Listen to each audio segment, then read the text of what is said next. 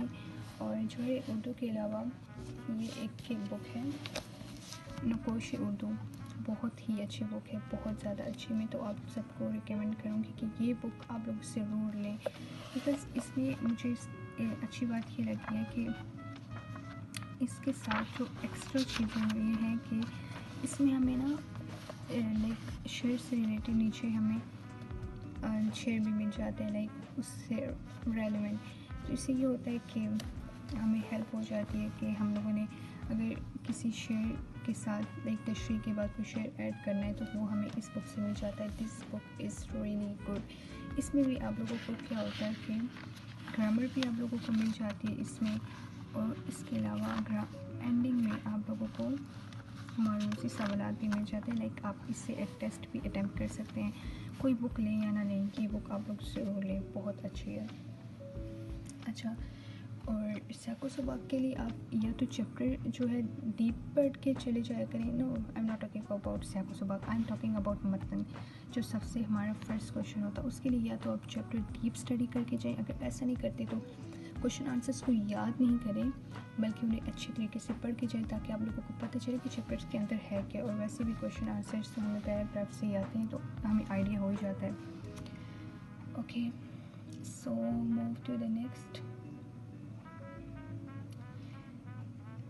اچھا, سوال نمبر 3 ہمارے پاس یہ آتا ہے, یا ہمیں کوئی بھی گرامر کا کویشچن دیا جاتا ہے اور ہمیں وہ اٹیمپٹ کرنا ہوتا ہے. لائک جیسے ہمارے پاس متعلق فعل کی تعریف لکھی اور 3 مثالیں بھی دیں. آپ لوگوں نے سب سے پہلے اس کی ڈیفینیشن لکھنی ہے, پھر 3 مثالیں دینی ہے, اور مثالوں میں آپ لوگوں نے بتانا ہے کہ کہاں پہ متعلق فعل یوز ہوا ہوا ہے. کچھ لوگ کیا کرتے ہیں ڈیفینیشن بھی لکھ لیتے ہیں, ایگزامپلس بھی لکھ لیتے ہیں, اور یہ نہیں بتاتے کہ ان ایگزامپلس میں مین یوز کہاں پہ ہوا ہے پھر, رائٹ. سو آپ لوگوں نے ایسا کرنا ہے کہ مینشن ضرور کرنا ہے, لائک انڈر لائن کرنا ہے کہ یہاں پہ یہ یوز ہوا ہے. اب یہ ہمیں ان میں سے 2 کویشچنس آتے ہیں جن میں سے ہمیں ایک اٹیمپٹ کرنا ہوتا ہے. اب ہمیں متعلق یا امدادی میں سے کوئی ایک کرنا ہے, جیسے یہاں پہ. اچھا, move to the next one.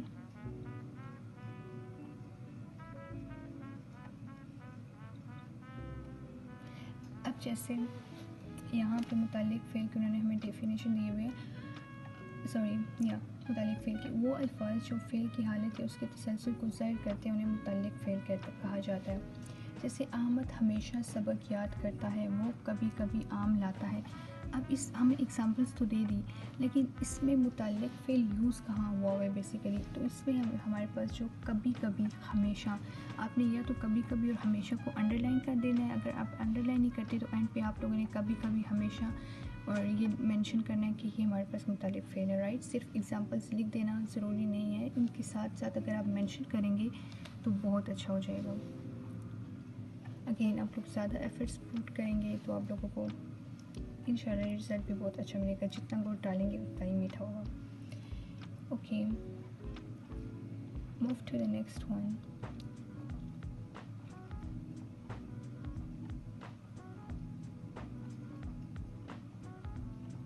سوال نمبر 4.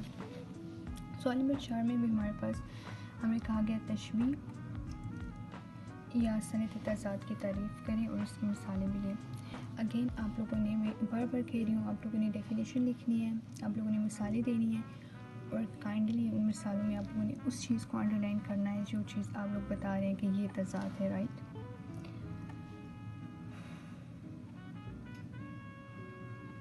پھر آ جاتا ہے ہمارے پاس موسٹ امپورٹنٹ سیاق و سباق, اور اس کے مارکس بھی اچھے خاصے ہوتے ہیں. سو آپ لوگوں نے کیا کرنا ہے, سب سے پہلے چیپٹرس کا جیسے ہم لوگ لکھتے ہیں سبق, مصنف کا نام, انتہا بس وغیرہ, یہ ساری چیزیں آپ لوگوں نے لکھنی ہے. اس کے بعد آپ لوگوں نے سیاق و سباق لکھنا ہے. سیاق و سباق آپ لوگوں نے کوشش کرنی ہے کہ بہت زیادہ لینتھی نہیں لکھنا, ہاف پیج کا انف ہوتا ہے. پھر آپ لوگوں نے تشریح لکھنی ہے, اور تشریح میں اگین آپ لوگوں نے قرآنی آیت, اشعار یا احادیث کا حوالہ دینا بالکل بھی نہیں بھولنا, کیونکہ یہی چیز ہوتی ہیں جو آپ کے پیپر میں جان پیدا کرتی ہیں. یہ بہت امپورٹنٹ ہوتی ہیں, کیونکہ مجھے بھی 9th میں اتنا آئیڈیا نہیں تھا کہ ہمیں اشعار ساتھ میں لکھنے ضروری ہوتے ہیں. سو ان مائی فرسٹ ایئر مجھے ان چیزوں کا بہت اچھے سے آئیڈیا ہو گیا تھا, کیونکہ میں نے ایکچولی کیپس اکیڈمی جوائن کی تھی، اور وہاں پہ جو ہمارے سر تھے انہوں نے ہمارے پریزنٹیشن پہ بہت زیادہ فوکس کیا تھا، اور الحمدللہ آئی ایم سو لکی کہ مجھے اتنے اچھے ٹیچرس ملے. ایٹ لیسٹ 9 میٹرک میں نہیں تو فرسٹ ایئر میں میرے بہت اچھے مارکس آ گئے ہیں، اور 9 اگر میں اتنی محنت سیکنڈ ایئر میں کروں گی تو انشاءاللہ میرے اس سے بھی زیادہ اچھے آئیں گے. So I am really thankful to اللہ تعالیٰ کہ انہوں نے مجھے اتنے اچھے ٹیچرس دیے. اوکے، سیاق و سبق و تشریح میں آپ لوگوں نے ان 3 چیزوں کا ضرور خیال رکھنا، اور اگین آپ لوگوں کے بہت اچھے مارکس آئیں گے. میرے جو مارکس ہیں فرسٹ ایئر کی اردو میں وہ میرے 96 ہیں آؤٹ آف 100. اور میں بتاتی ہوں میں نے مسٹیکس کہاں کی ہیں. میرے ایم سی کیوز غلط ہوئے تھے، 1 یا 2 ایم سی کیوز میرے غلط ہوئے تھے، اور باقی آئی ڈونٹ نو باقی 2 مارکس کہاں سے کٹے ہیں، لیکن 2 مارکس میں نے ایم سی کیوز سے کٹے ہیں. Again move to the next one. اب آ جاتا ہے ہمیں جہاں پہ شاعر یا نظم ان میں سے شاعر یا نظم ہمیں نظم یا غزل میں سے کسی ایک کی تشریح کرنی ہوتی ہے. اور اگین اس میں ہمارے پاس کیا ہوتا ہے، اس میں ہمیں مشکل الفاظ کے میننگس لکھنے ہوتے ہیں فرسٹ آف آل، جسے حل لغت کہتے ہیں.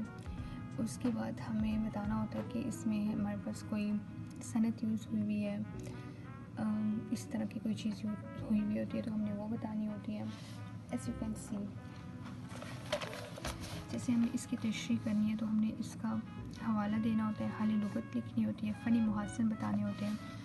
سو یہ چیزیں آپ لوگوں نے ضرور لکھنی ہے. اور پھر اگین آپ لوگوں نے تشریح لکھنی، اور تشریح میں آپ لوگ پلیز شعر، قرآنی آیت اور حدیث کا حوالہ دینا مت بھولے گا. میں بار بار اس چیز کو اس لیے مینشن کری ہوں کیونکہ یہی چیز تو ہوتی ہے، مین چیز یہی ہے. پھر ہمارے پاس move to the next one. Basically یہ میں نے سالو کیا ہوا پیپر اوپن کر لیا ہے، مجھے دوسرا اوپن کرنا چاہیے تو اس کو رائٹ. پھر ہمارے پاس آ جاتا ہے کسی ایک عنوان پر مضمون لکھیں. مضمون میں یہی ہوتا ہے کہ آپ لوگوں نے سب سے پہلے تعارف میں اچھی طریقے سے ایکسپلین کرنا ہوتا ہے کہ آپ لوگوں سے کیا چیز پوچھی گئی ہے. پھر آپ لوگوں نے ہیڈنگس کے ساتھ اچھے طریقے سے آپ لوگوں نے اپنا مضمون لکھنا ہے، اور اگین اس میں شعر ڈالنا مت بھولیے گا، قرآنی احادیث یا قرآنی آیت یا حدیث. I am really sorry. So ان چیزوں کا آپ لوگوں نے ضرور خیال رکھنا ہے. اور یہ ہمارا ہے. اور فرسٹ ایئر میں یہ ہوتا ہے کہ آئی گیس وہاں پہ ہمارے پاس درخواست یا مکالمہ ہوتا ہے، رائٹ. سو مکالمے میں بھی آپ لوگ احادیث، قرآنی آیت ڈال سکتے ہیں، یا کوئی بھی وہ جو ہوتا ہے نا ایک انار سو بیمار، یا کوئی بھی بڑوں یا کہاوت جسے ہم کہتے ہیں، کہاوت بھی آپ لوگ مکالمے میں ایڈ کر سکتے ہیں. اور درخواست میں بھی آپ لوگ اچھی درخواست آپ لوگوں کو کرنی آتی ہوگی. درخواست میں بھی میں نے اس دفعہ جیسے ہماری صفائی کی آئی تھی تو میں نے اس میں بتایا تھا کہ صفائی نصف ایمان ہے. اس طرح سے میں نے تھوڑا سا ایکسپلین اس میں بھی کیا تھا کہ جب ہم اپلیکیشن میں نے لکھی تھی ایگزام میں اردو کے، تو میں نے اس میں تھوڑا سا یہ اسلامک پوائنٹ آف ویو سے بھی بتایا تھا کہ اسلام بھی ہمیں صفائی کا درس دیتا ہے، اور صفائی بہت ضروری ہے، دس اینڈ دیٹ، رائٹ. سو یہاں پہ میں آپ لوگوں کو اپنے پیپر کی پریزنٹیشن میں دکھا دیتی ہوں.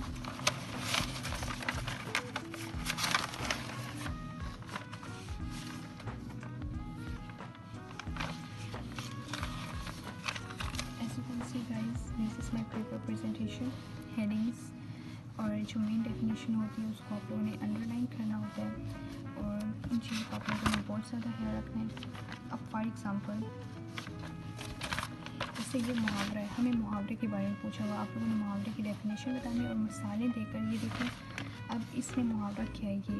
یہ اگر آپ لوگ اس کو انڈر لائن نہیں کر سکتے تو آپ لوگ اس کو بلیک پین کے ساتھ لکھ سکتے ہیں تاکہ پرماننٹ ہو جائے، رائٹ. سو یا اب جیسے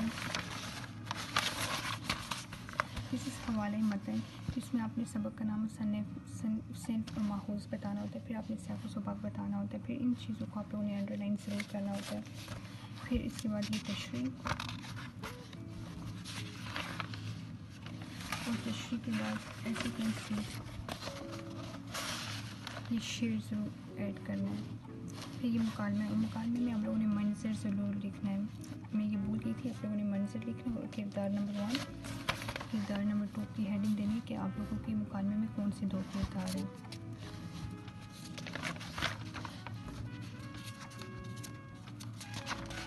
دس از آل اباؤٹ. اچھا، میں نے آپ لوگوں لوگوں کو پریزنٹیشن بھی دکھا دی. میں نے آپ لوگوں کو یہ بھی بتا دیا کہ میں نے کون سی بکس یوز کی تھی. جوہری اردو بہت اچھا ہے, آپ لوگ تشریح کے لیے یوز کریں, بیکاز یہاں پہ اس کتاب میں تھوڑا سا ایشو یہ ہے کہ یہاں پہ ہمارے پاس